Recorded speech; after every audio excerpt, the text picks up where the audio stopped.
Welcome to PHP and MySQL. In this course, you will learn the fundamentals of PHP coding and how PHP is used to create dynamic, data-driven web pages. This course is hands-on.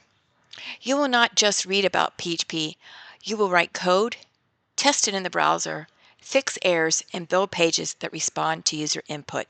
PHP stands for Hypertext Preprocessor. It is a server-side language used to make websites more dynamic. Instead of every page being static, PHP allows a page to process forms, display changing content, and later connect to databases. Students need to know basic HTML and CSS before taking this course. PHP will be added into web pages, so you need to feel comfortable with HTML structure and basic CSS styling.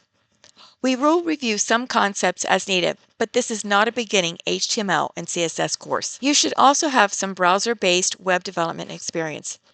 This means you know how to create a file, open it in a browser, refresh the page after making changes, and understand that small errors in code can affect what appears on the screen. In this course, you will use a code editor such as VS Code, a web browser, and local server tools so PHP can run correctly on your computer.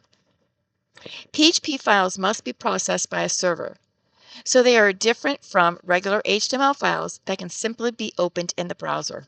File management is very important in this course. Many coding problems happen because a file is named incorrectly, saved in the wrong folder, or missing from the project. You will need to keep your folders organized and follow the assignment directions carefully. You will learn PHP by practicing.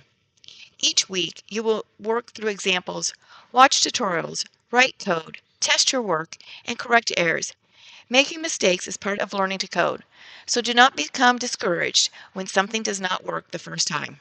To succeed in this course, start early and work consistently. Do not wait until the due date to begin coding. Type the code yourself, test your work often, and ask questions when you get stuck. The goal is not just to complete assignments, but to understand what your coding is doing. I'm glad you're here.